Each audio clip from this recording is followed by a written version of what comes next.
여러분의 혈관 속에는 지금 이 순간에도 소리 없는 시한폭탄이 자라고 있습니다. 한국인 절반이 앓고 있는 이 질병, 방치하면 어느 날 갑자기 눈을 뜨지 못할 수도 있습니다. 여러분, 몸에 아무런 증상이 없다고 해서 내 몸이 건강하다고 자부하는 행동, 제발 오늘부로 멈춰 주십시오. 그건 내 몸을 지키는 게 아니라 끓는 물 속에서 서서히 죽어가는 개구리처럼 위험을 방치하는 것과 똑같습니다. 제 진료실을 찾았던 72세 김옥자 어르신의 이야기입니다. 김옥자 어르신은 동네에서 소문난 건강지킴이였습니다.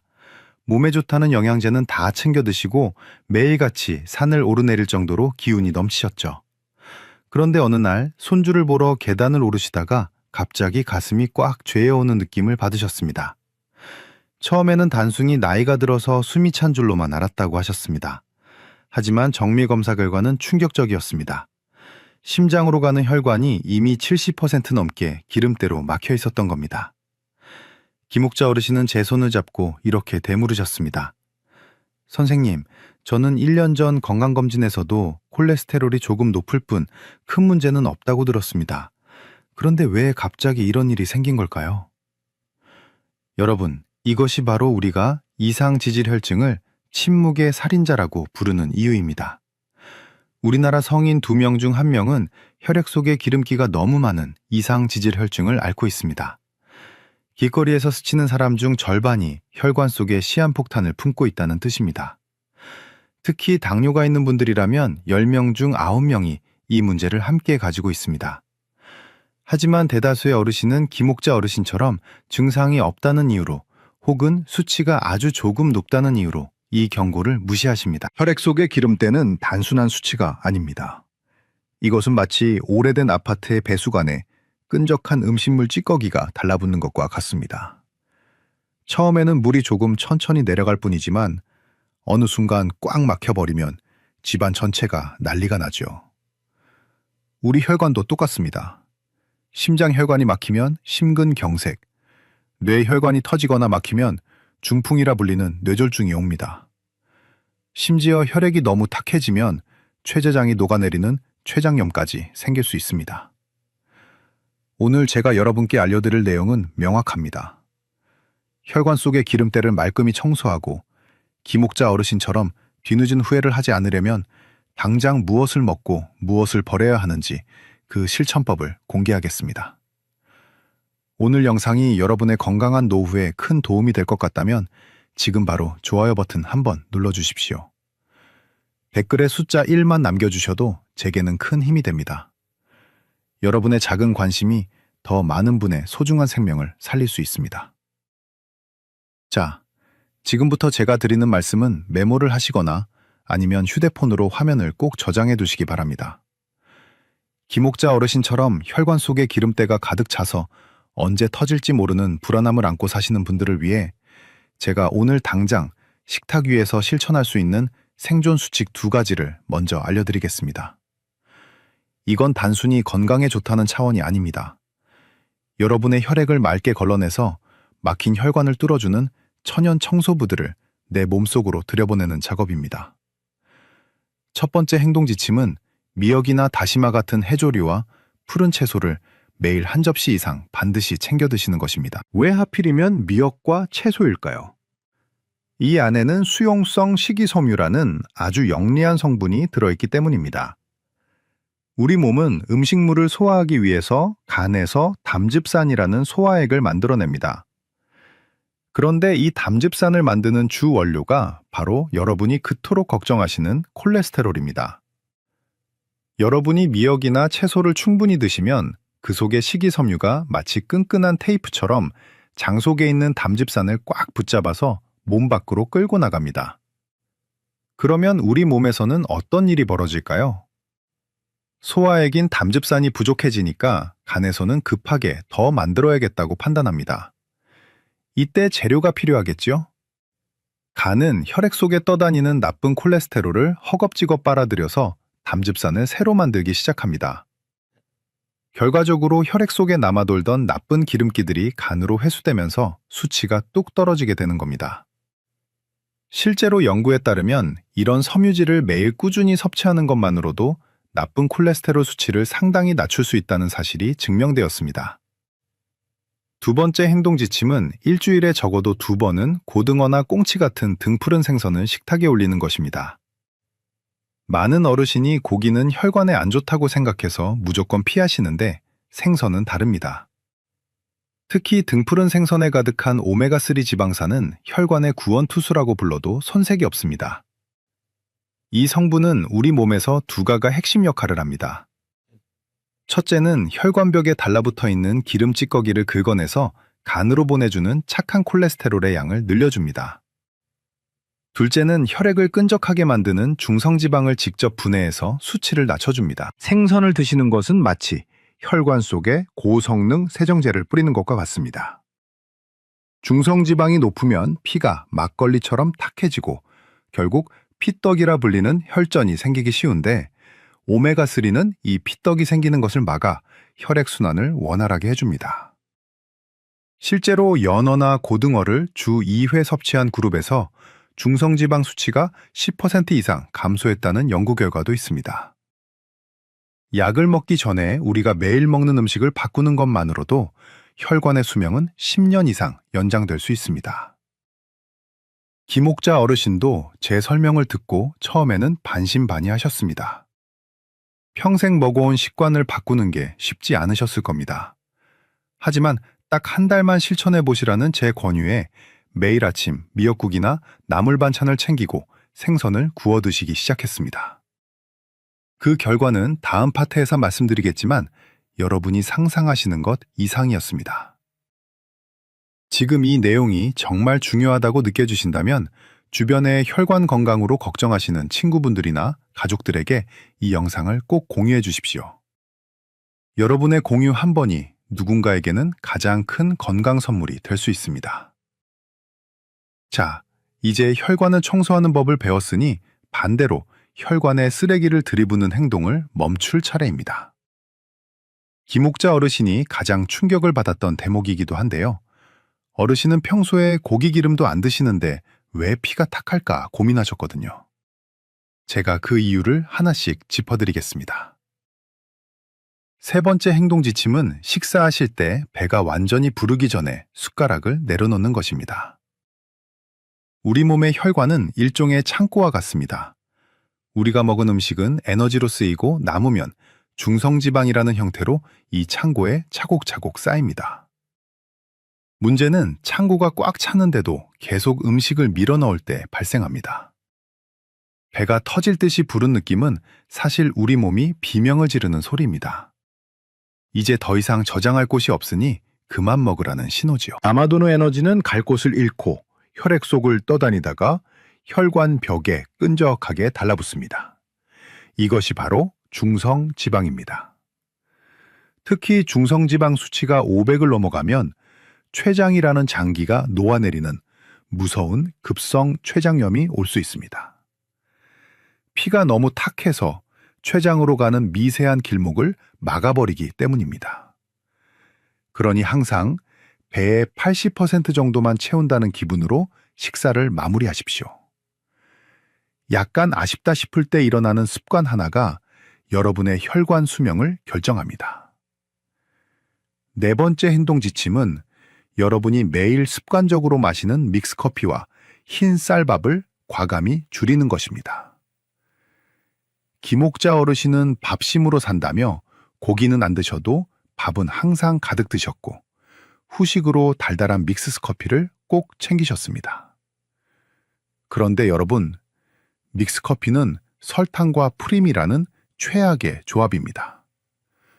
설탕은 간에서 즉시 기름으로 변하고 프림은 그 기름을 혈관에 더 잘 달라붙게 만듭니다. 흰 쌀밥이나 국수 같은 정제된 탄수화물도 마찬가지입니다. 우리 몸에 들어오자마자 당분으로 변해 중성지방을 폭발적으로 늘립니다. 만약 여러분이 기름진 음식을 피하는데도 중성지방 수치가 높다면 범인은 바로 여러분이 즐겨 드시는 밥과 빵, 그리고 설탕입니다. 이제부터는 흰 쌀밥 대신 잡곡밥으로 바꾸시고 믹스커피 대신 따뜻한 물이나 연한 녹차를 드셔보십시오. 입은 조금 심심할지 몰라도 여러분의 혈액은 놀라울 정도로 맑아질 것입니다. 여기에 더해 어르신들이 정말 많이 실수하시는 게 하나 더 있습니다. 바로 과일입니다. 선생님, 과일은 몸에 좋은 거 아니에요? 라고 많이들 물으시는데요. 과일 속에 들어있는 과당은 일반 설탕보다도 더 빠르게 간으로 흡수되어 중성지방으로 변합니다. 특히 식사 후에 입가심으로 사과나 배를 깎아 드시는 습관은 혈관에 기름을 들이붓는 것과 같습니다. 김옥자 어르신도 저녁마다 제철 과일을 한 접시씩 드셨는데 그게 바로 높은 중성지방의 원인이었습니다. 과일은 간식이 아니라 식사의 일부로 생각하셔야 합니다. 딱 한두 조각 정도만 맛을 보시는 정도로 줄이셔야 혈관이 숨을 쉴 수 있습니다. 건강하자고 먹은 과일이 오히려 혈관을 막는 주범이 될 수 있다는 사실을 꼭 기억하십시오. 5번째 행동 지침은 하루에 딱 30분만 기분 좋게 걷는 것입니다. 걷기는 단순히 칼로리를 태우는 운동이 아닙니다. 우리 몸속의 청소부인 좋은 콜레스테롤을 늘리는 유일하고도 가장 강력한 방법입니다. 약으로도 올리기 힘든 이 좋은 성분은 오직 여러분의 다리 근육이 움직일 때만 활발하게 만들어집니다. 여러분이 30분 동안 걸으면 근육은 혈액 속에 떠다니는 기름기를 연료로 가져다 씁니다. 동시에 혈관벽을 청소하는 효소들이 깨어나서 지저분한 찌꺼기들을 닦아내기 시작합니다. 김옥자 어르신은 제 이야기를 듣고 나서야 왜 본인이 그동안 운동을 해도 효과가 없었는지 깨달으셨습니다.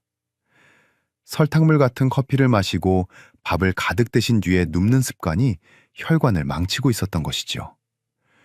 여러분도 늦지 않았습니다. 오늘 당장 신발끈을 묶고 밖으로 나가십시오. 숨이 턱에 찰 정도로 달릴 필요도 없습니다. 옆 사람과 기분 좋게 대화할 수 있는 속도로 30분만 걸으셔도 충분합니다. 지금 이 순간부터 내 몸을 위한 변화를 시작하고 싶으신 분들은 구독 버튼과 알림 설정 버튼을 꼭 눌러주십시오. 제가 여러분의 든든한 건강 동반자가 되어 끝까지 함께하겠습니다. 여러분의 구독 한 번이 제가 더 정확한 건강 정보를 연구하고 전달하는 데 큰 힘이 됩니다. 자, 여러분, 지금까지 무엇을 먹고 무엇을 피해야 하는지 핵심 원칙들을 다 말씀드렸습니다. 그런데 막상 내일부터 바로 실천하려고 하면 머릿속이 복잡하실 겁니다. 아침엔 정확히 뭘 먹어야 하나? 운동은 몇 시에 하는 게 가장 좋을까? 이런 고민이 드실 텐데요. 그래서 제가 김옥자 어르신께 직접 짜드렸던 혈관 청소 하루 일과표를 여러분께도 그대로 공개하겠습니다. 이대로만 따라하시면 여러분의 혈관도 다시 젊어질 수 있습니다. 먼저 아침 7시경에 눈을 뜨시면 가장 먼저 미지근한 물 한 컵을 천천히 드십시오. 밤사이 끈적해진 혈액을 맑게 깨우는 첫 단계입니다. 그런 다음 아침 식사를 하시는데 메뉴는 아주 간단합니다. 따뜻한 미역국 한 그릇에 잡곡밥을 평소 드시던 양의 절반만 담으십시오. 여기에 계란찜이나 두부조림을 곁들이시면 완벽한 혈관 보호 식단이 됩니다. 식사를 마치고 30분 정도 쉬신 뒤에는 가벼운 차림으로 밖으로 나가십시오. 딱 30분 동안만 동네 한 바퀴를 기분 좋게 걸으시면 됩니다. 이때 중요한 건 아침 햇살을 받으며 걸어야 우리 몸의 대사가 활발해져서 기름기를 더 잘 태운다는 사실입니다. 점심시간은 12시 30분 정도가 적당합니다. 잡곡밥 반 공기에 각종 나물 반찬을 듬뿍 드십시오.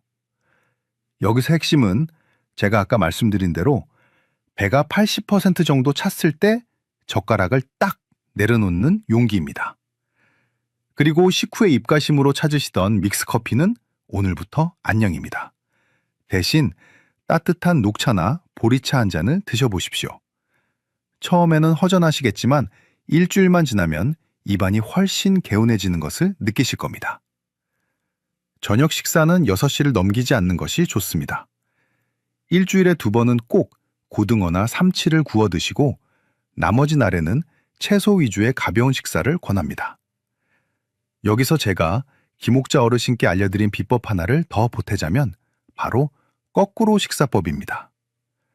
밥 한 술 먼저 뜨지 마시고 식탁에 놓인 채소 반찬이나 미역국 속의 건더기를 먼저 충분히 드십시오. 채소를 먼저 먹으면 장 속에 식이섬유막이 형성되어 나중에 들어오는 밥의 당분이나 반찬의 기름기가 혈액으로 흡수되는 속도를 늦춰줍니다. 이렇게 순서만 바꿔도 식후에 혈당과 중성지방이 급격히 오르는 것은 막을 수 있습니다. 어르신도 처음에는 어색해 하셨지만 나중에는 채소 맛을 먼저 느끼니 밥을 덜 먹게 되어 속도 편하고 살도 빠진다며 아주 좋아하셨습니다. 여러분도 오늘 저녁부터 젓가락이 가장 먼저 채소로 향하게 해보십시오. 저녁 식사 후에는 집안에서 가볍게 움직이거나 10분 정도 동네 산책을 하시면 혈당이 오르는 것을 막아줍니다.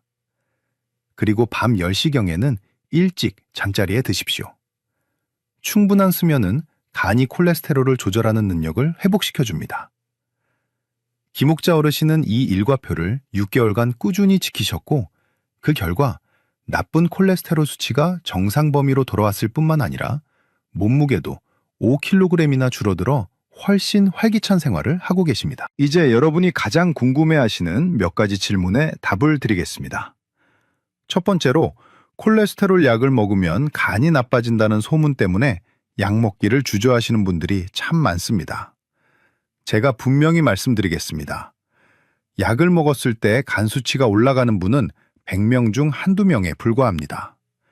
그것도 정기적인 혈액 검사로 충분히 관리가 가능합니다.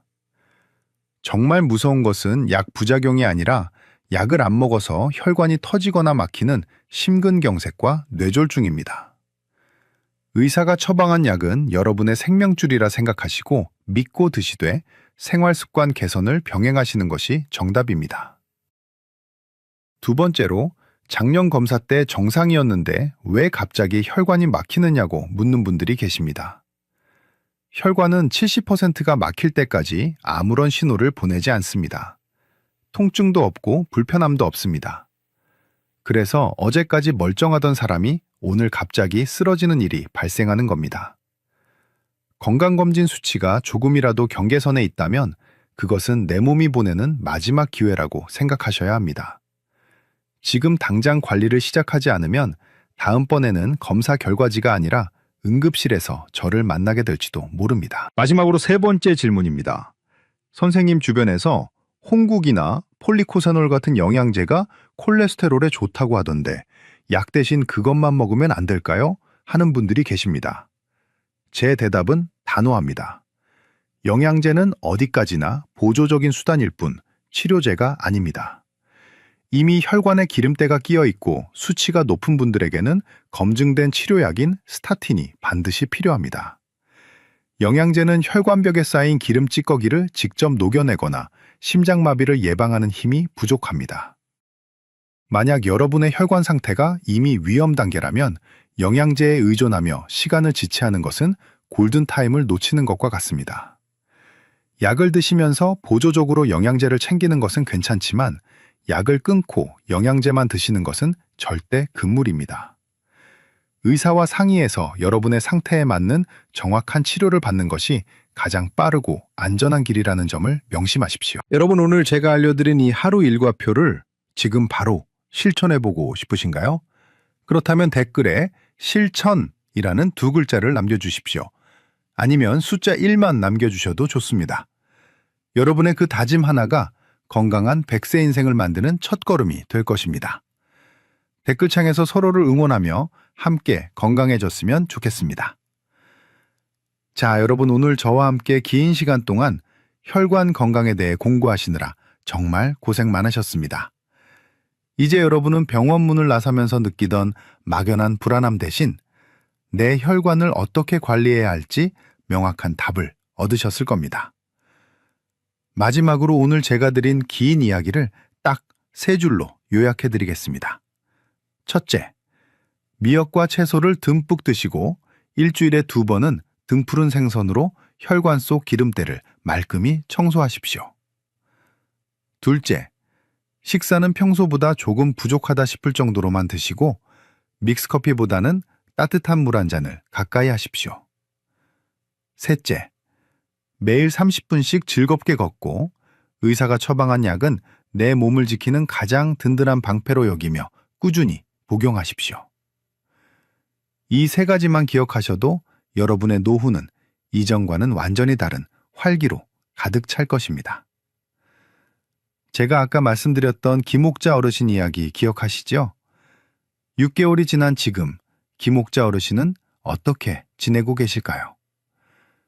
얼마 전 어르신이 활짝 웃으며 진료실로 들어오셨는데 그 얼굴이 얼마나 밝으신지 제가 깜짝 놀랐습니다. 이제는 가슴 통증 없이 손주의 손을 잡고 공원을 2바퀴씩 산책하신다고 자랑하시더군요. 검사 결과도 정말 놀라웠습니다. 끈적하던 혈액이 맑아지니 몸의 염증 수치도 떨어지고 만성적으로 앓던 피로감까지 싹 사라지셨다고 합니다. 어르신은 제게 이렇게 말씀하셨습니다. 선생님, 처음에는 먹고 싶은 거 못 먹고 매일 걷는 게 참 힘들었습니다. 그런데 1달, 2달 몸이 가벼워지는 것을 직접 느끼니까 이제는 누가 시키지 않아도 제가 좋아서 하게 됩니다. 제 인생에 다시 봄날이 찾아온 것 같아요. 여러분, 이 기적 같은 변화가 김옥자 어르신만의 이야기일까요? 절대 아닙니다. 오늘 제 영상을 끝까지 보시고 마음속으로 다짐하신 여러분 모두에게 곧 일어날 일입니다. 건강은 어느 날 갑자기 하늘에서 떨어지는 행운이 아닙니다. 오늘 내가 먹은 음식 한 점, 그리고 오늘 내가 내디딘 한 걸음이 쌓여서 만들어지는 정직한 결과물입니다. 나이가 들어서 여기저기 아픈 것이 당연하다고 생각하지 마십시오. 혈관만 깨끗해도 우리는 얼마든지 청년처럼 활기차게 살 수 있습니다. 여러분은 충분히 그럴 자격이 있는 분들입니다. 오늘 제가 드린 말씀 중에서 가장 중요한 것은 내일부터가 아니라 바로 오늘부터 시작하는 것입니다. 지금 당장 냉장고를 열어보시고 혈관에 나쁘는 음식들은 과감히 정리하십시오. 그리고 내일 아침에는 평소보다 조금 일찍 일어나 맑은 공기를 마시며 집 앞을 산책해 보십시오. 그 작은 시작이 여러분의 인생을 지키는 가장 위대한 결단이 될 것입니다. 오늘 저와 나눈 이 시간이 여러분의 소중한 생명을 지키는 귀한 이정표가 되었기를 진심으로 바랍니다. 저는 앞으로도 여러분이 병원 검사 결과지 앞에서 주눅들지 않고 당당하게 건강을 누리실 수 있도록 가장 정확하고 따뜻한 의학 정보를 들고 찾아오겠습니다. 여러분의 건강한 웃음이 제게는 가장 큰 보람이자 기쁨입니다. 긴 시간 경청해 주셔서 진심으로 감사합니다. 여러분의 혈관이 막아지는 그날까지 저 국민주치의가 끝까지 곁에서 응원하겠습니다. 오늘 하루도 누구보다 건강하고 행복하게 보내시길 바랍니다. 저는 다음 영상에서 더 유익하고 명쾌한 건강 이야기로 다시 인사드리겠습니다. 감사합니다. 고맙습니다. 건강하십시오. 수면제 드시기 전에 제발 이 영상부터 보십시오. 오늘 밤 여러분의 잃어버린 꿀잠을 확실하게 찾아드리겠습니다. 여러분, 잠이 보약이라는 말은 이제 잊으십시오. 잠은 보약이 아니라 우리 생명을 지탱하는 거대한 생명줄 그 자체입니다. 제가 진료실에서 만난 76세 이갑수 어르신의 이야기를 먼저 들려드리고 싶습니다. 이분은 평생 성실하게 살아오신 분인데 최근 몇 년 동안 새벽 3시만 되면 눈이 번쩍 떠진다고 하셨습니다. 한번 깨면 머릿속에 온갖 잡념이 꼬리에 꼬리를 물고 억지로 눈을 감고 있어도 심장은 두근거리고 정신은 더 맑아진다고 하셨지요. 아침이 되면 마치 밤새 공장에 가서 일을 하고 온 것처럼 온몸이 두들겨 맞은 듯 아프고 정작 낮에는 멍하니 앉아 있다가 깜빡 졸기 일쑤였습니다. 이갑수 어르신은 저를 붙잡고 이렇게 물으셨습니다. 선생님, 제 인생의 배터리가 이제 다 돼서 잠도 안 오는 걸까요? 혹시 이게 치매의 시작은 아닐까요? 의사인 제가 단호하게 말씀드렸습니다. 어르신, 이건 어르신 잘못이 아닙니다. 우리 몸속에는 나이가 들면서 어쩔 수 없이 벌어지는 변화가 있습니다. 여러분의 뇌 속에는 밤이 되면 자동으로 분비되어야 하는 멜라토닌이라는 천연 수면 유도제가 있습니다. 그런데 안타깝게도 60대, 70대가 되면 이 수면 호르몬을 만들어내는 공장의 가동률이 젊었을 때의 30% 수준으로 뚝 떨어집니다. 연료가 없는데 차가 어떻게 굴러가겠습니까? 엔진은 계속 돌아가려고 하는데 연료가 부족하니 뇌가 덜덜거리는 상태. 그게 바로 여러분이 겪는 불면의 실체입니다. 통계를 보면 우리나라 65세 이상 어르신 10분 중 5분 이상이 이런 수면 장애로 고통받고 계십니다. 그런데 더 큰 문제는 잠을 못 자는 그 괴로움에서 끝나지 않는다는 점입니다. 여러분이 깊은 잠에 빠졌을 때 우리 뇌는 아주 중요한 대청소를 시작합니다. 낮 동안 열심히 활동하며 뇌세포 사이에 쌓인 쓰레기, 단백질들을 뇌 척수액이라는 깨끗한 물로 싹 씻어내는 작업입니다. 그런데 잠을 못 자면 어떻게 될까요? 이 쓰레기가 뇌 속에 그대로 쌓입니다. 하수구가 막힌 것처럼 독소가 차오르는 겁니다. 이게 10년, 20년 방치되면 결국 우리가 가장 두려워하는 치매나 인지기능 저하로 이어지는 것입니다. 하지만 여러분, 너무 걱정하지 마십시오. 제가 오늘 이 자리에 선 이유는 이갑수 어르신이 다시 8시간 꿀잠을 자게 된 그 비결을 여러분께 전부 공개하기 위해서입니다. 병원에서 처방하는 독한 수면제에 의존하지 않고도 우리 몸의 생체 시계를 다시 맞추고 뇌의 수면 스위치를 강제로 켜는 과학적인 방법들이 분명히 있습니다. 0.5도의 체온 변화가 만드는 기적 같은 수면 원리부터 뇌를 속여서 스스로 잠들게 만드는 심리 기술, 그리고 여러분이 놓치고 있던 영양의 비밀까지 하나하나 아주 쉽게 풀어드릴 것입니다. 이갑수 어르신도 처음에는 반신반의하셨습니다. 평생 이렇게 살았는데 이제 와서 뭐가 바뀌겠느냐고 하셨죠. 하지만 제가 알려드린 루틴을 딱 3주 실천하신 뒤에는 제 손을 꼭 잡으며 말씀하셨습니다. 선생님, 요즘은 아침에 눈을 뜨면 세상이 다 환해 보입니다. 잠만 잘 잤을 뿐인데 다시 청춘으로 돌아간 기분이에요. 여러분도 반드시 이렇게 되실 수 있습니다.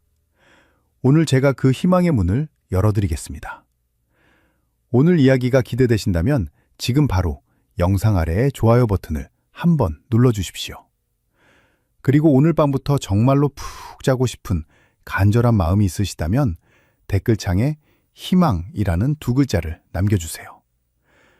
여러분의 그 다짐이 건강한 수면의 첫걸음이 될 것입니다. 자, 여러분, 이제 가장 중요한 첫 번째 해결책부터 바로 공개하겠습니다.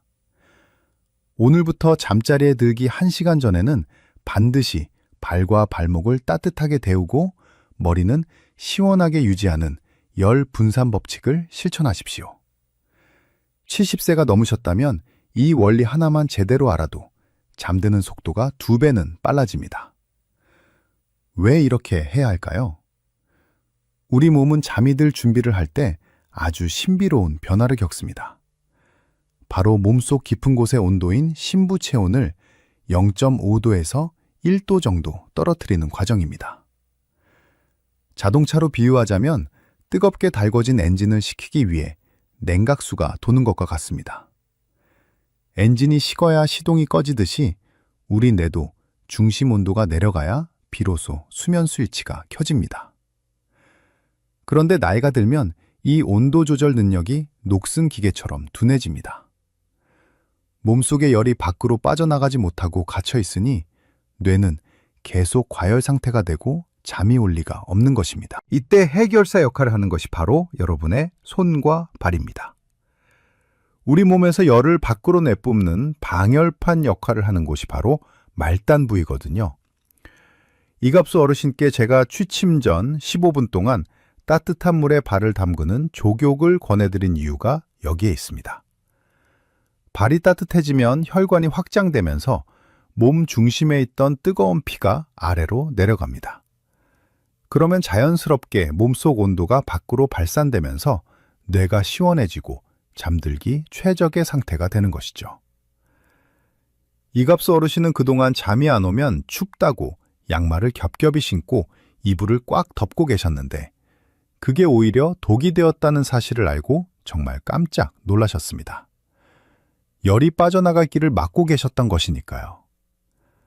두 번째로 반드시 실천해야 할 핵심 지침은 침대를 오직 잠을 자는 성역으로 만드는 것입니다. 만약 침대에 누웠는데 15분이 지나도록 잠이 오지 않는다면 미련 없이 이불을 걷어차고 일어나 거실로 나오십시오. 많은 분이 잠이 안 오면 어떻게든 자보려고 침대 위에서 수백 번 몸을 뒤척이십니다. 하지만 이건 여러분의 뇌에 아주 나쁜 공부를 시키는 꼴입니다.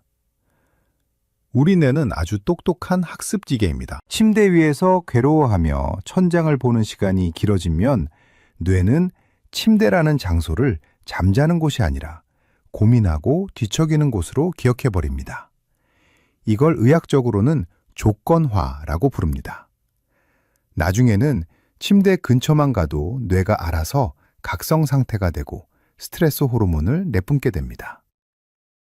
76세 이갑수 어르신도 새벽 3시에 깨면 다시 자려고 2시간씩 눈을 감고 버티셨다고 해요.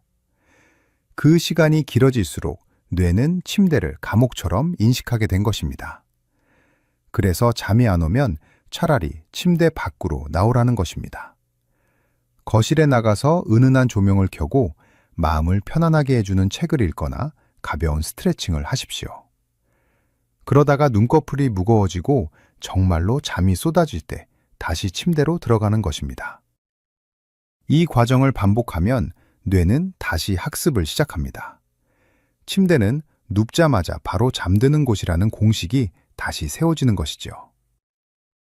텍사스 대학교를 비롯한 수많은 연구팀이 발표한 데이터에 따르면 이 방법은 수면제보다 더 강력하고 지속적인 효과를 낸다고 증명되었습니다.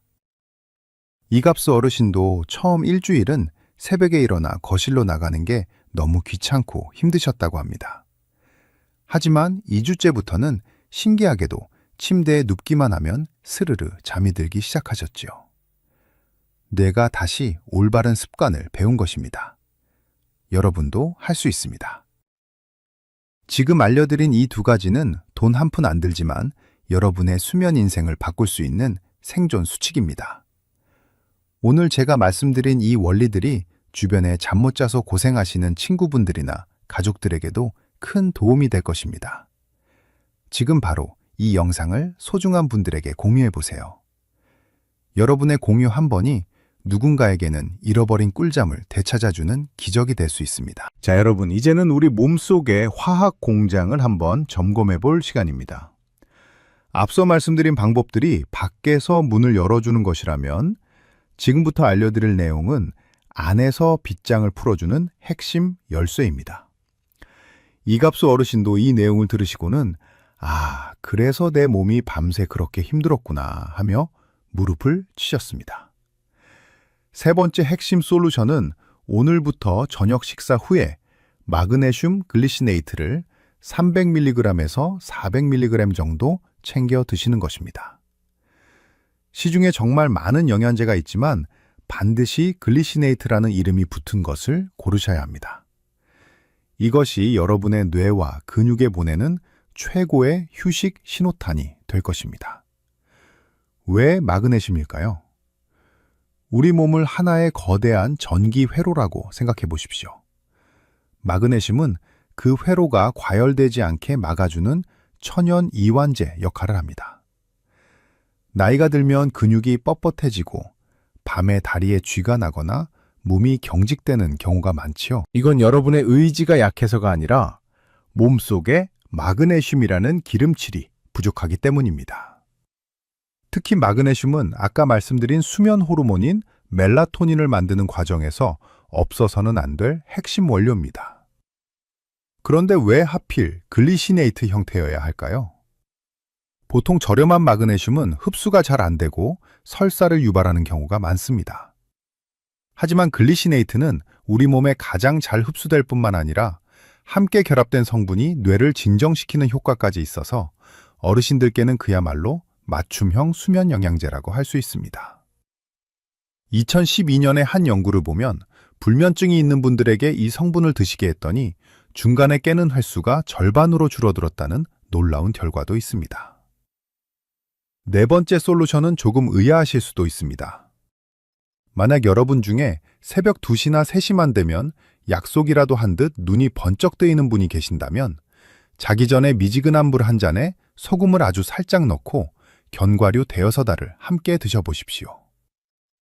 매일 하실 필요는 없고 유독 새벽에 자주 깨는 시기에만 며칠 해보시는 겁니다. 이게 무슨 원리냐면 바로 야간 저혈당을 막는 비법입니다. 저녁을 일찍 드시고 밤새 공복이 길어지면 우리 몸은 비상사태를 선포합니다. 뇌에 공급할 에너지가 떨어지면 몸은 코르티솔이라는 스트레스 호르몬을 쏟아내서 여러분을 강제로 깨웁니다. 빨리 뭐라도 먹어서 몸을 살려내라는 긴급 신호인 셈이지요. 이때 소금물 한 모금과 견과류에 건강한 지방이 들어가면 혈당이 급격하게 떨어지는 것을 막아주고 부신이라는 기관을 진정시켜서 뇌가 안심하고 계속 잠을 자게 만듭니다. 이갑수 어르신도 새벽마다 배가 고픈 것도 아닌데 정신이 맑아지는 이유가 바로 이 가짜 비상배 때문이었다는 것을 알고는 정말 신기해하셨습니다. 마지막으로 여러분이 꼭 스스로 점검하셔야 할 숨은 질환 3가지를 말씀드리겠습니다. 이건 생활 습관의 문제가 아니라 반드시 치료가 필요한 병일 수 있습니다. 첫째, 아침에 일어났을 때 입안이 바짝 말라 있거나 자다가 숨이 막혀서 헉 하며 깬 적이 있으십니까? 그렇다면 수면 무호흡증을 의심해야 합니다.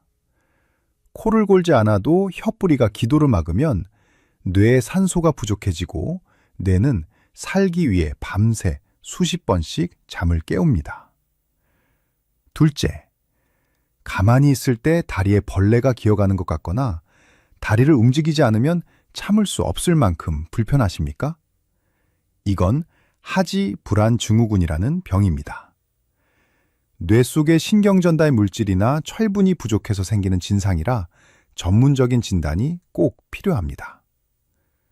셋째, 자면서 크게 소리를 지르거나 발길질을 하는 등 험하게 잠꼬대를 하십니까? 렘 수면 행동장애라고 부르는 이 증상은 훗날 파킨슨이나 치매의 예고장일 수 있으니 절대 가볍게 넘기시면 안 됩니다. 이갑수 어르신도 가끔 입이 마르던 증상이 가벼운 무호흡 때문이었다는 것을 확인하고 옆으로 누워 자는 습관을 들여 큰 효과를 보셨습니다. 여러분, 잠 못 자는 고통은 나이 탓이 아니라 원인을 모르는 것에서 옵니다. 이제 그 원인들을 하나씩 지워나갔으니 여러분도 곧 꿀잠의 길로 들어서실 겁니다. 오늘 내용이 여러분께 정말 소중한 정보가 되었다면 구독 버튼과 알림 설정 버튼을 꼭 눌러주십시오.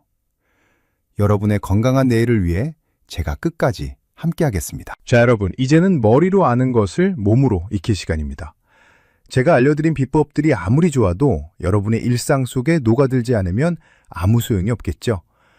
76세 이갑수 어르신이 5년 동안의 불면증을 단 3주 만에 해결할 수 있었던 비결은 바로 지금부터 제가 알려드릴 24시간 꿀잠 시간표를 철저히 지키셨기 때문입니다.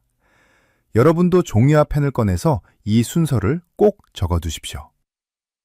첫 번째 일과는 아침 7시 눈을 뜨자마자 시작됩니다. 일어나면 즉시 커튼을 활짝 여십시오. 그리고 창가에서 10분 동안 햇빛을 쬐십시오.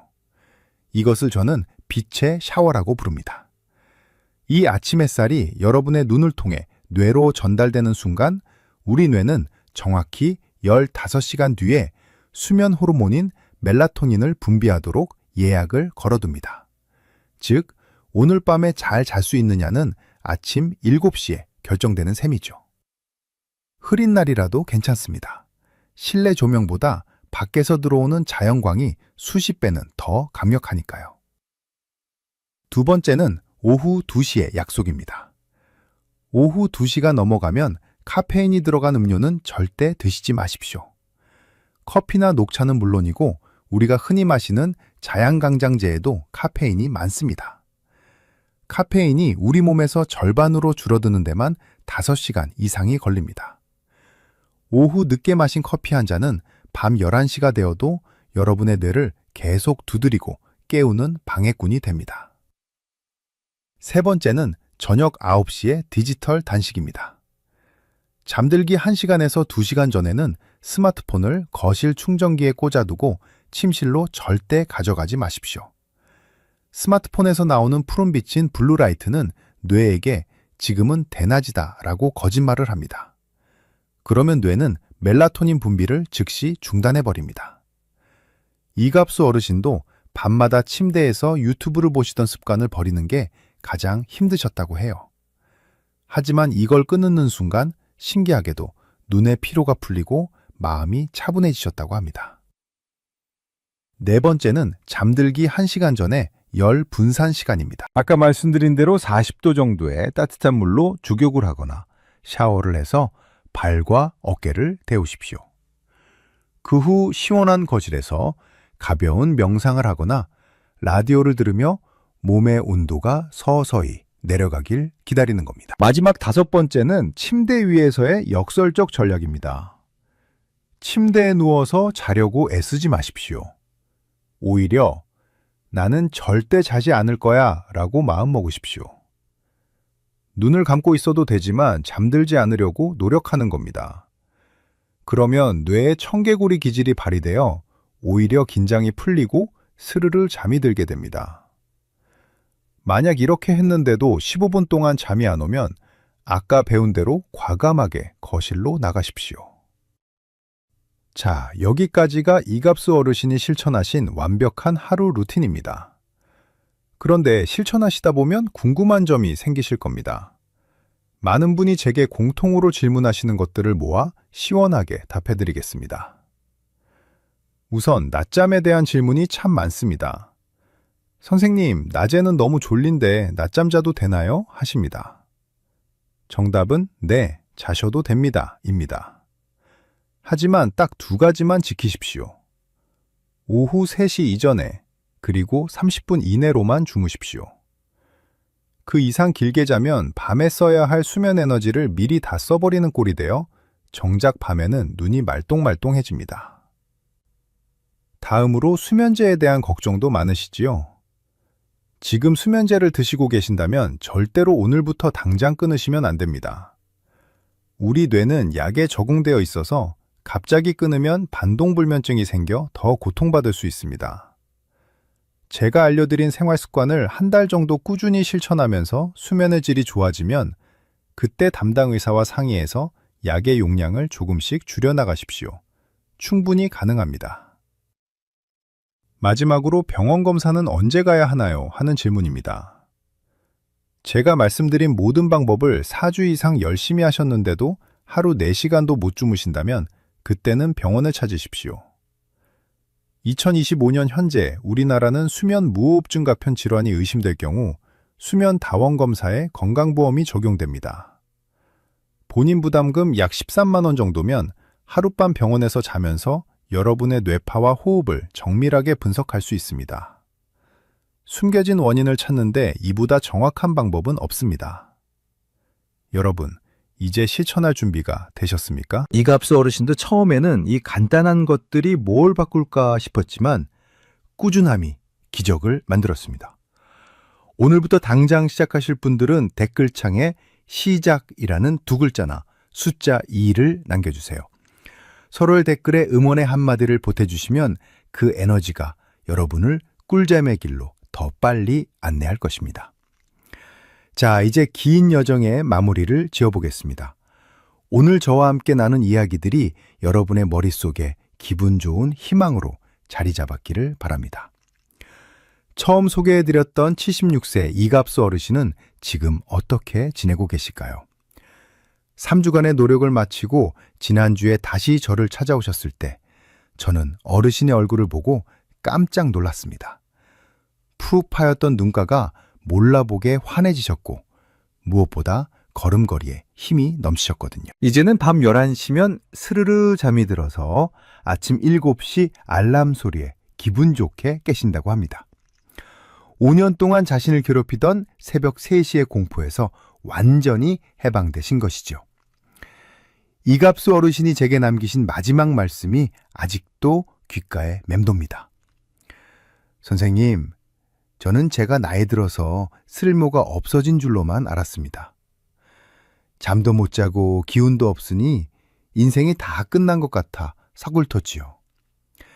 그런데 그게 다 제 잘못이 아니었다는 걸 알고 나니 마음이 너무 편해졌습니다. 방법을 바꾸니 잠이 오고 잠이 오니 다시 살맛이 납니다. 라고 하셨습니다. 그렇습니다, 여러분. 밤마다 천장을 보며 뒤척이던 그 시간은 여러분의 의지가 부족해서도 아니고 단순히 나이 탓인 것도 아닙니다. 그저 우리 몸의 시스템이 잠시 길을 잃었을 뿐이고 우리는 오늘 그 길을 다시 닦는 방법을 배운 것입니다. 오늘 제가 강조해드린 핵심 내용 3가지만 딱 기억하십시오. 첫째, 0.5도의 기적을 믿으십시오. 자기 전 1시간 따뜻한 물로 발을 데워 몸속의 열을 밖으로 내보내면 뇌는 자동으로 잠들 준비를 시작합니다. 억지로 잠을 청하기보다 우리 몸의 온도 스위치를 먼저 눌러주십시오. 둘째, 뇌를 가르치고 다독여 주십시오. 침대에서 뒤척이며 괴로워하는 대신 잠들지 않겠다는 역설적인 마음가짐으로 뇌의 긴장을 풀어주시고 15분이 지나도 잠이 안 오면 과감하게 거실로 나가는 결단력을 보여주십시오. 침대는 오직 잠을 위한 성역이라는 사실을 뇌에게 확실히 가르쳐야 합니다. 셋째, 몸속의 빈틈을 채우고 숨은 방해꾼을 찾아내십시오. 마그네슘으로 근육과 신경을 이완시키고 새벽각성을 부르는 저혈당을 소금물과 견과류로 막아주십시오. 그럼에도 해결되지 않는다면 수면 무호흡증이나 하지불안 증후군 같은 숨은 질환이 없는지 반드시 전문가의 도움을 받으셔야 합니다. 여러분, 건강은 거창한 것이 아닙니다. 오늘 밤 마음 편히 눈을 감고 내일 아침 상쾌하게 눈을 뜨는 것, 그것이 바로 최고의 건강이자 행복입니다. 잠은 신이 우리에게 준 마지막 선물이라고도 하죠. 그 선물을 여러분 모두가 온전히 누리시기 진심으로 응원합니다.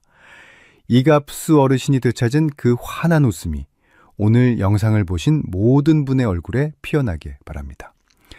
오늘 제가 전해드린 이 따뜻한 지혜들이 여러분의 삶에 작은 등불이 되었으면 좋겠습니다. 혹시라도 주변에 밤잠을 설쳐서 기운 없는 친구분이 계신다면 이 영상을 꼭 보여주세요. 그분들에게는 그 어떤 약보다 귀한 선물이 될 것입니다. 여러분은 충분히 건강해질 자격이 있고 다시 푹 잘 수 있는 힘이 있습니다.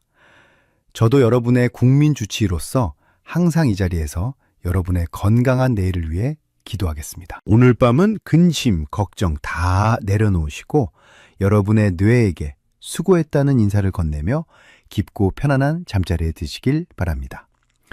저는 다음번에도 여러분의 소중한 삶을 지키는 더 명쾌하고 따뜻한 건강 정보로 다시 찾아오겠습니다.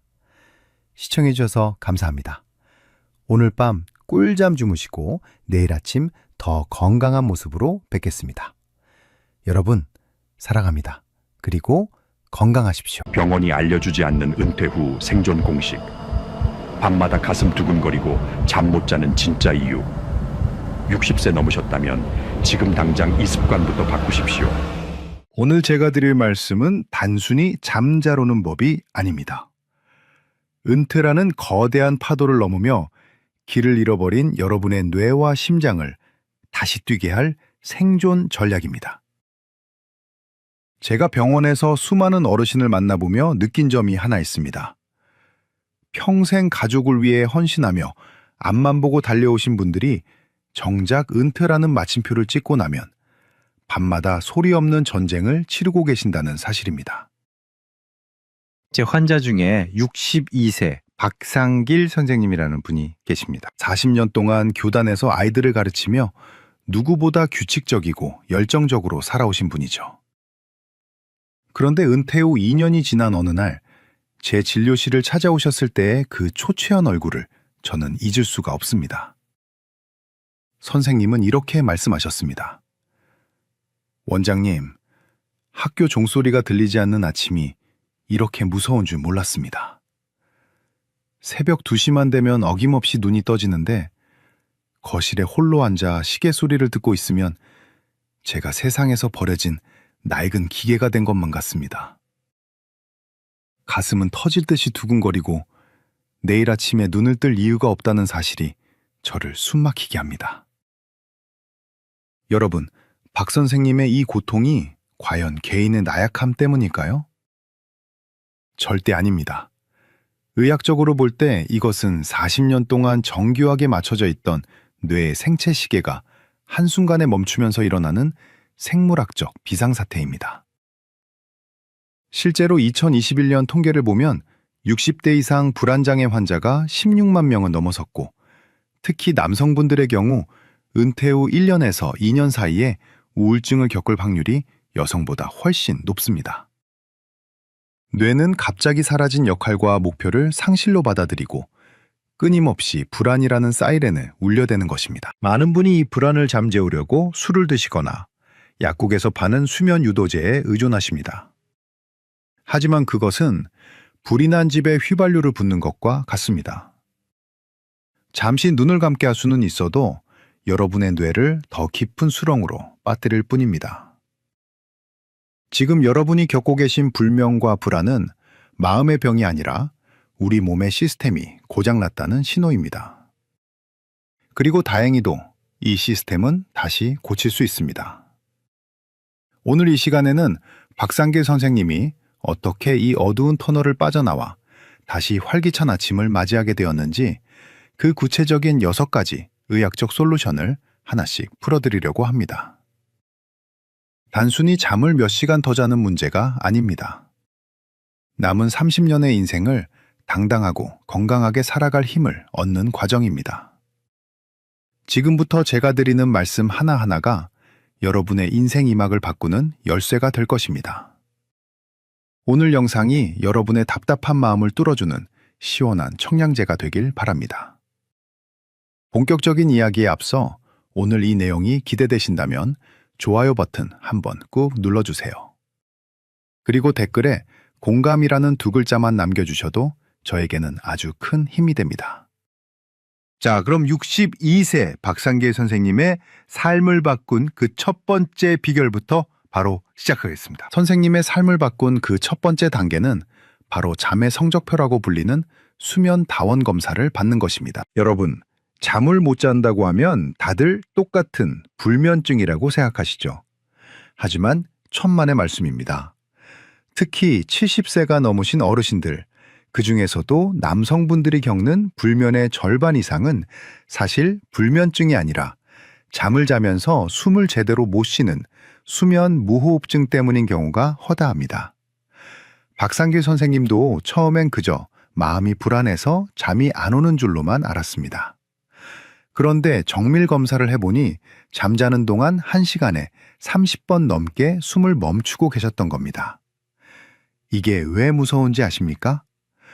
우리 몸은 숨이 막히면 살기 위해서 비상벨을 울립니다. 심장이 미친 듯이 뛰고 혈압이 치솟으면서 억지로 잠을 깨우는 것이죠. 본인은 단순히 중간에 깼다고 생각하겠지만 사실은 우리 몸이 죽지 않으려고 처절하게 몸부림을 친 결과입니다. 이런 분들에게 수면제는 독약과 같습니다.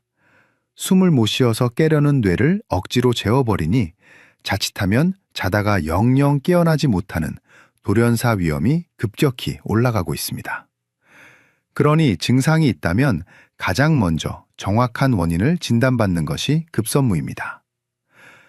두 번째로 제가 드리는 명령과도 같은 지침은 지금 드시고 계신 수면제를 의사와 상의해서 아주 천천히 그리고 단호하게 줄여나가는 결단을 내리라는 것입니다. 여러분이 흔히 드시는 졸피뎀이나 벤조디아제핀 계열의 약들은 당장 눈은 감게 해주지만 여러분의 소중한 뇌를 서서히 파괴합니다. 의학계의 연구 결과는 참혹합니다. 이런 약물을 장기간 복용한 어르신들은 그렇지 않은 분들에 비해 치매에 걸릴 확률이 무려 78%나 높습니다. 더 충격적인 사실은 1년에 고작 수십 알만 먹어도 조기 사망 위험이 4배 이상 치솟는다는 데이터입니다. 박상길 선생님도 처음엔 약 없이는 단 1시간도 못 잔다며 손을 저으셨습니다. 하지만 저는 단호하게 말씀드렸습니다. 선생님, 이 약은 잠을 재우는 게 아니라 뇌를 기절시키는 겁니다. 기절한 상태에서는 기억력도 인지 능력도 회복되지 않습니다. 다행히 선생님은 제 말을 믿고 3개월에 걸쳐 약을 줄여나갔고 결국 약 없이도 깊은 잠을 자는 기적을 맛보셨습니다. 세 번째로 당부드리는 것은 약 대신 뇌에 잠자는 근육을 키워주는 수면 인지 행동 치료를 시작하라는 것입니다. 이름이 좀 어렵게 느껴지시죠? 쉽게 말해 우리 뇌에게 잠자는 법을 다시 가르치는 훈련입니다. 수면제가 외부에서 빌려온 가짜 힘이라면 인지행동 치료는 내 몸 안에 잠자는 엔진을 다시 고치는 작업입니다. 미국 수면의 학회에서도 만성불면증에는 약보다 이 치료를 먼저 하라고 권고합니다. 이 훈련의 핵심은 잠에 대한 공포를 없애는 것입니다. 박 선생님은 밤 10시만 되면 또 못 자면 어쩌지 하는 불안감에 휩싸여 침대에 눕는 것조차 무서워하셨습니다. 하지만 치료를 통해 침대는 오직 잠만 자는 성스러운 장소로 인식하게 했고 잠이 안 오면 억지로 누워있지 않고 거실로 나오는 법부터 배우셨습니다. 뇌가 침대를 고통의 장소가 아니라 편안한 휴식처로 다시 인식하기 시작하자 거짓말처럼 잠의 문이 열리기 시작한 것이죠. 여러분, 여기까지의 과정이 박상길 선생님이 어두운 밤을 이겨내기 위해 거쳤던 의학적 토대입니다. 내 몸을 정확히 알고 위험한 약물을 걷어내며 뇌의 자생력을 키우는 것. 이것이 바로 은퇴 후 여러분의 뇌를 지키는 가장 강력한 방패입니다. 오늘 제가 말씀드린 이 3가지를 꼭 가슴에 새기십시오. 지금 주변에 밤마다 수면제 하나에 의지하며 불안해하시는 친구나 가족분이 계신가요? 그렇다면 지금 바로 이 영상을 그분들에게 공유해 주십시오. 여러분의 공유, 클릭 한 번이 누군가에게는 치매를 예방하고 생명을 구하는 소중한 선물이 될 수 있습니다.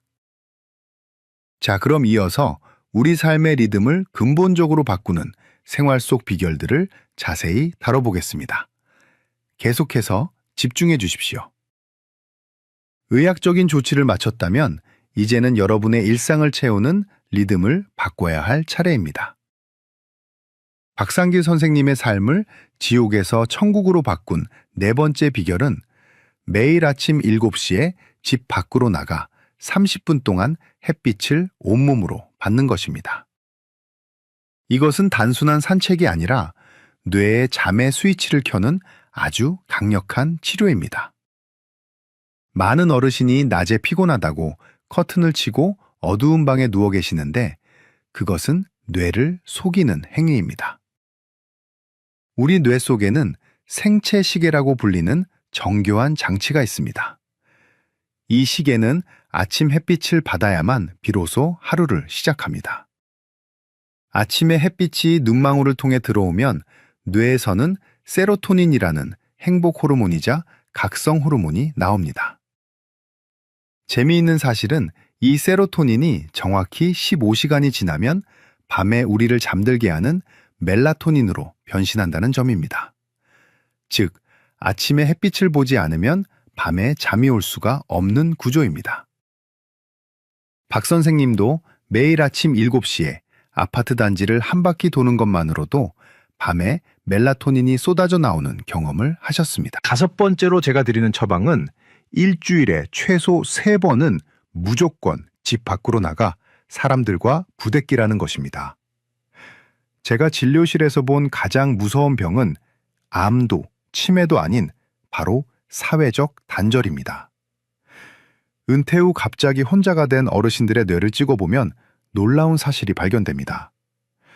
외로움을 느낄 때 우리 뇌는 신체적인 통증을 느낄 때와 똑같은 부위가 활성화됩니다.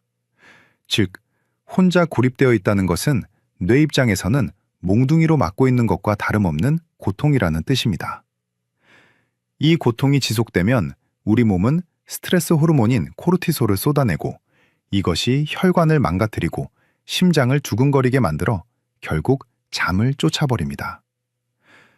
박상길 선생님은 제 권유로 지역복지관의 목공동호회에 가입하셨습니다. 처음에는 쑥스러워하셨지만 나중에는 다른 어르신들과 나무를 깎고 대화를 나누며 내가 아직 세상에 필요한 존재라는 사실을 깨달으셨습니다. 내가 느끼던 고통이 멈추니 마음의 불안도 씻은 듯이 사라진 것입니다.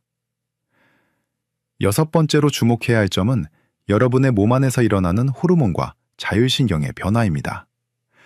특히 70세 전후의 남성분들은 기력이 없고 불안하며 잠이 안 올 때 반드시 남성 호르몬 수치를 확인해 보셔야 합니다. 남성에게도 갱년기가 찾아오는데 테스토스테론이라는 호르몬이 급격히 떨어지면 의욕 상실과 함께 극심한 불안 증세가 나타납니다.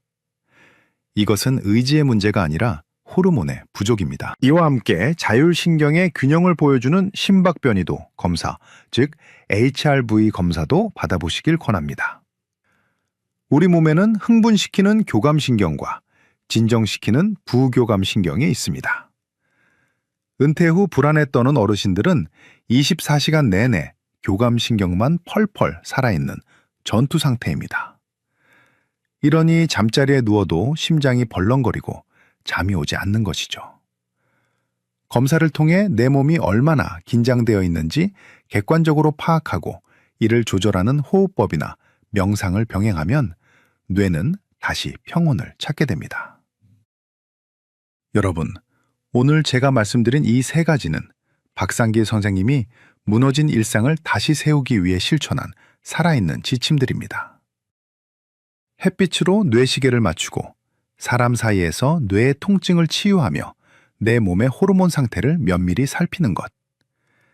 이 과정들이 하나로 뭉쳐져 박 선생님을 깊은 잠의 세계로 인도했습니다. 오늘 영상이 여러분의 건강한 노후에 등불이 되고 있다면 지금 바로 구독 버튼과 알림 설정 버튼을 꾹 눌러주세요.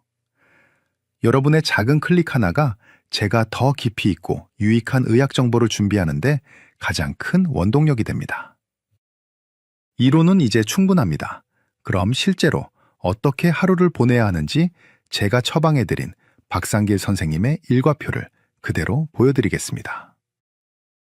선생님은 지금 이 루틴을 6개월째 지키고 계신데 그 결과가 정말 놀랍습니다. 여러분도 종이에 적으면서 하나씩 따라해 보십시오. 아침 7시입니다. 알람이 울리면 망설이지 말고 바로 일어나십시오. 5분만 더 하며 침대에서 뭉개는 습관이 뇌를 더 피곤하게 만듭니다. 일어나자마자 커튼을 활짝 열어 젖히십시오. 그리고 미지근한 물 한 잔을 마십니다. 세수를 하고 반드시 외출복으로 갈아입으십시오. 잠옷 차림으로 하루를 시작하면 우리 뇌는 아직도 수면 모드라고 착각해서 오전 내내 멍한 상태가 됩니다. 아침 7시 30분입니다. 집을 나서서 근처 공원을 30분간 걷습니다. 빠르게 뛸 필요 없습니다. 편안한 속도로 햇빛을 정면으로 받으며 걸으십시오. 이때 스마트폰은 주머니에 깊숙이 넣어두십시오. 대신 주변의 나무를 보고 새소리를 들으며 지나가는 이웃과 가볍게 눈인사를 나누십시오. 이것이 멈춰있던 뇌의 시계를 다시 돌리는 가장 확실한 방법입니다. 아침 8시 30분입니다. 집에 돌아와서 단백질 중심의 아침 식사를 하십시오. 계란이나 두부 혹은 생선이 들어간 식단이 좋습니다. 아침부터 빵이나 떡 같은 탄수화물만 잔뜩 드시면 혈당이 급격히 올라갔다 떨어지면서 오전에 지독한 졸음이 쏟아지게 됩니다. 오전 10시입니다. 무조건 집 밖으로 나가십시오. 박상길 선생님은 화요일과 목요일에는 복지관 목공 수업에 가시고 다른 날에는 도서관에 가거나 친구를 만나러 가십니다. 목적지가 어디든 상관없습니다. 사람들과 부대끼고 대화하는 환경 속에 자신을 두십시오. 누군가와 연결되어 있다는 감각 자체가 뇌에게는 가장 강력한 안정제입니다. 오후 2시입니다. 낮잠이 쏟아진다면 딱 20분만 주무십시오. 타이머로 맞춰놓고 정확히 20분만 주무셔야 합니다. 30분 이상 자게 되면 뇌가 깊은 수면 단계로 들어가려다가 깨기 때문에 오히려 더 피곤하고 밤잠을 완전히 망치게 됩니다. 그리고 오후 3시가 넘었다면 아무리 졸려도 꾹 참으셔야 합니다. 저녁 8시입니다. 이제부터는 수면 준비 시간입니다. TV를 보시더라도 너무 자극적인 뉴스나 범죄 드라마는 피하십시오. 평화로운 자연 다큐멘터리나 잔잔한 음악이 좋습니다. 특히 밤 9시 이후로는 스마트폰을 멀리 하십시오. 화면에서 나오는 푸른 빛이 뇌의 멜라토닌 분비를 완전히 차단해버립니다. 밤 10시 30분입니다. 체온보다 약간 높은 38도 정도의 미지근한 물로 샤워하십시오. 샤워 후 체온이 서서히 내려가면서 우리 몸은 자연스럽게 잠들 준비를 마칩니다. 침실은 최대한 어둡고 조용하게 만드십시오. 만약 침대에 누웠는데 20분 넘게 잠이 안 온다면 억지로 눈을 감고 있지 마십시오. 거실로 나와서 지루한 책을 읽다가 졸음이 올 때 다시 침실로 들어가는 자극조절 훈련을 반복하십시오. 자, 이제 여러분이 가장 많이 물어보시는 질문 3가지에 대해 명쾌하게 답해드리겠습니다. 첫 번째 질문입니다. 선생님, 수면제를 줄이는 과정에서 너무 불안하고 가슴이 뛰는데 이거 계속해도 되나요? 하십니다. 네, 당연한 과정입니다. 수십 년간 약에 의존해온 뇌가 스스로 일어서는 과정에서 겪는 일종의 성장통입니다. 그래서 제가 반드시 의사와 상의해서 2주마다 아주 조금씩 줄이라고 말씀드리는 겁니다. 너무 힘들 때는 그 단계에서 일주일 더 머무르셔도 됩니다. 절대 서두르지 마십시오. 두 번째 질문입니다. 낮에 너무 피곤해서 도저히 못 참겠는데 어떡하죠? 하시는 분들 계십니다. 낮에 지독하게 피곤하다는 것은 밤새 잠의 질이 엉망이었다는 신호입니다.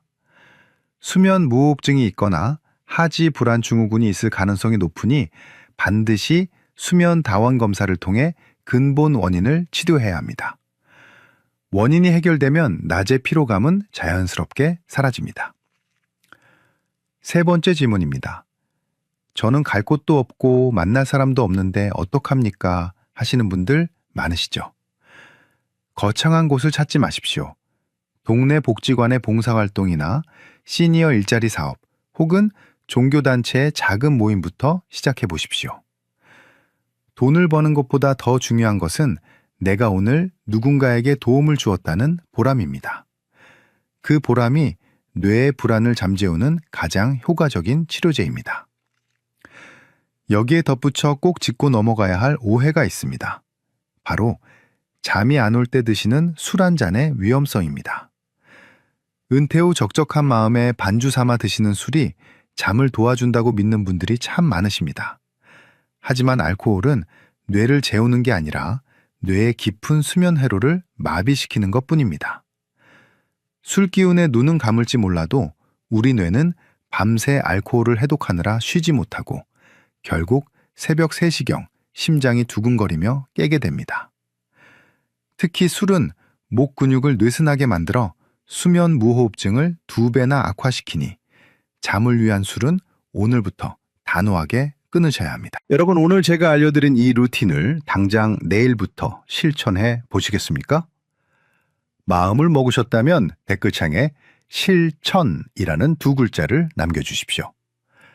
여러분이 남긴 그 글자 하나가 건강한 인생 2막을 여는 위대한 첫걸음이 될 것입니다.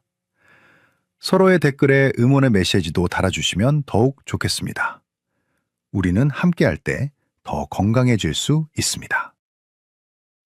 어느덧 6개월이라는 시간이 흘렀습니다. 제가 박상길 선생님을 다시 뵙기 위해 복지관 목공실을 방문했을 때 저는 제 눈을 의심했습니다.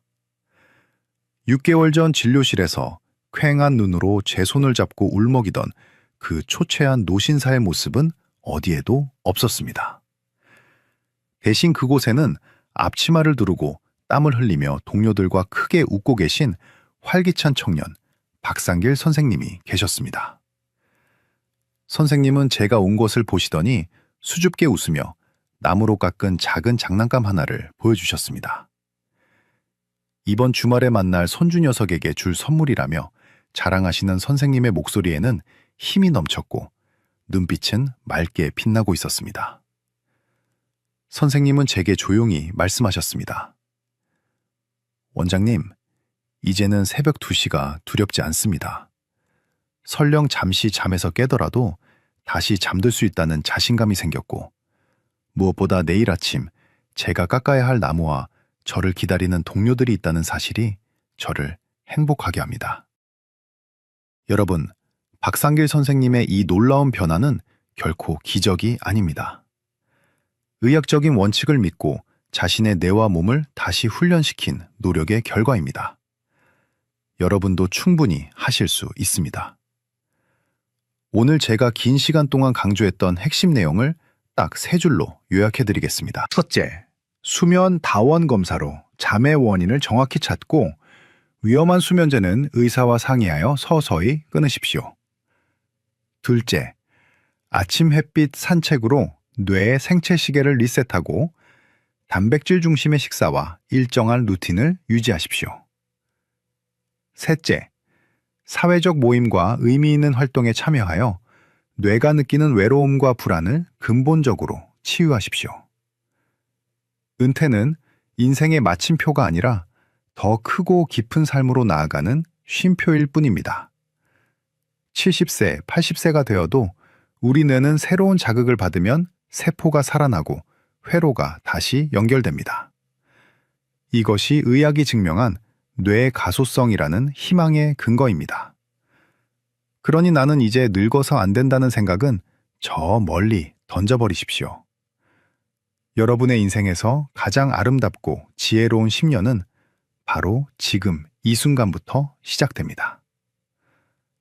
박상길 선생님이 만드신 그 작은 나무 장난감처럼 여러분의 하루하루도 작지만 소중한 보람으로 채워지길 진심으로 소망합니다. 잠 못 드는 밤은 이제 과거의 일이 될 것입니다. 내일 아침 눈부신 햇살이 여러분의 창가에 비칠 때 다시 시작할 용기를 내십시오. 저는 언제나 이 자리에서 여러분의 건강한 노후와 행복한 아침을 응원하겠습니다. 긴 영상 끝까지 집중해서 시청해 주셔서 정말 감사합니다. 오늘 전해드린 내용이 여러분의 삶에 작은 희망의 씨앗이 되었다면 저는 그것으로 충분히 행복합니다. 오늘 밤은 부디 평온하고 깊은 잠을 이루시길 바랍니다. 여러분, 건강하십시오. 그리고 여러분의 인생 이막을 진심으로 축복합니다. 지금까지 대한민국 어르신들의 든든한 건강 주치, 건강박사였습니다. 감사합니다.